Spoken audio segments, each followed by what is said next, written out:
Hello there. With the coronavirus being a problem recently, well, the last few months, I haven't really had a chance to record with my mic. And Humble Bundle has recently had a, bundle that included EU4 in it as part of a fundraising effort for medical workers. I was interested because this is the only newish Paradox strategy game I do not have, and I've been keeping an eye on it for longer than I have on Hearts of Iron 4. Was interested, got it, and haven't really regretted it. I have tried recording a playthrough several times before now. I keep making rather similar mistakes and I need to learn from them. The furthest I got was around 15-20.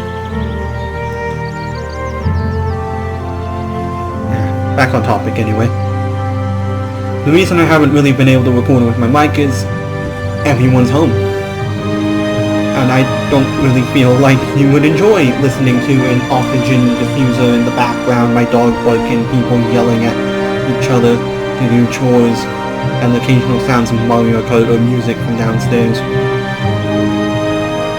But they're off at the grocery store for the first time in 2 weeks, and I figured this would be a great chance to record an intro, try to establish what my plan is for the game, because I am going to have to be communicating through this text box up here. Which is slow, cumbersome, and it can only fit 2 sentences at most. Unless it's a long sentence, in which case it can't even fit that one. If I remember right, the last 2 attempts at recording both got to around 1470-ish, 65 to 70. In one, I made the rather big mistake of keeping allied with Munster, however you pronounce it, over here. They got into a war, dragged me in, and I was too stupid to just give up alt mode and call it good. If I had just given that up, I could have saved over 15,000 manpower and 1,000 in ducats in debt. The last one I lost? It was because, well, I got an alliance with Poland, got an alliance with Denmark, had an alliance with Austria, and was waiting for the truce with the Teutonic Order to run out. I had already taken Danzig, Königsberg, and Memel, and was waiting for the truce to run out so I could take the rest. Easy enough. I'd given Kolm to Poland, because it is part of a Polish state, and I don't really want it. In the first war, I dragged Denmark, Poland, and Austria in.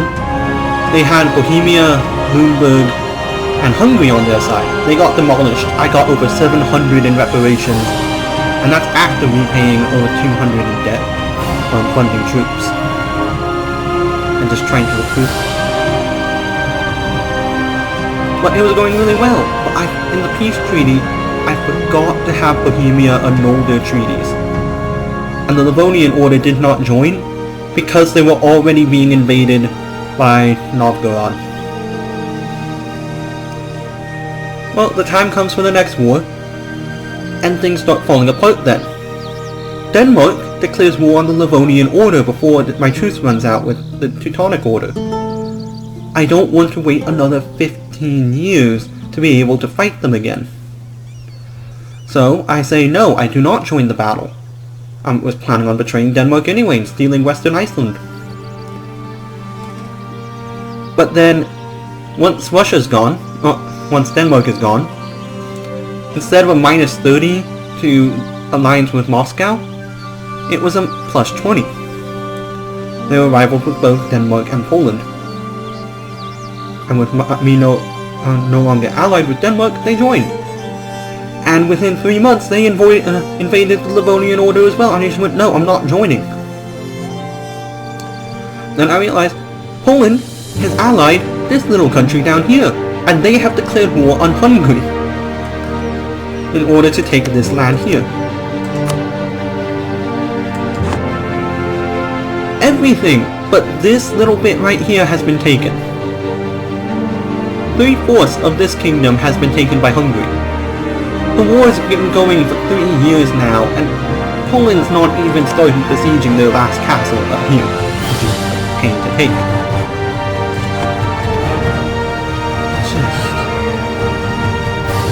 So I go, whatever, I'm not going to be... Someone else is going to declare war on them first, someone's going to take their land. I don't want that, I'm going in.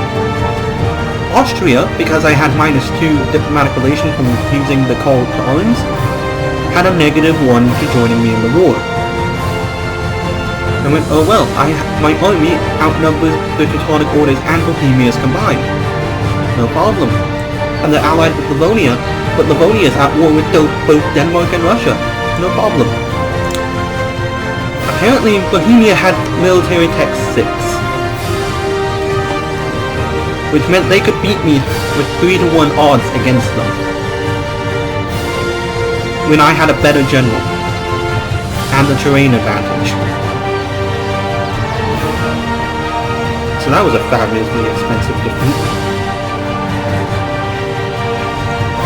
But I endeavour not to repeat those mistakes in this coming game. My plan is simple. Ally with Austria, Poland, probably once, however you pronounce this, as well as Cologne. And if I can, Denmark. Later I will be allying with Moscow in order to betray Poland and take this region, because it's part of my mission tree. And I will, if I do get in lines with Denmark, I'm going to betray them as well in order to take Holstein, however you pronounce this, Western Iceland, and if I can eke it out, their capital. Simply for the sound toll trade power bonus.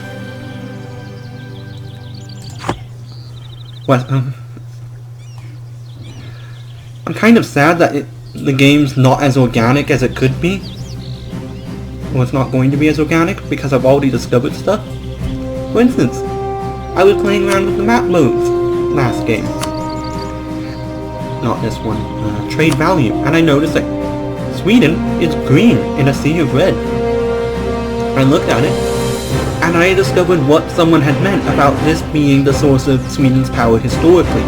Because I had looked at it, just saw a 5 development province off in the middle of nowhere with a forest.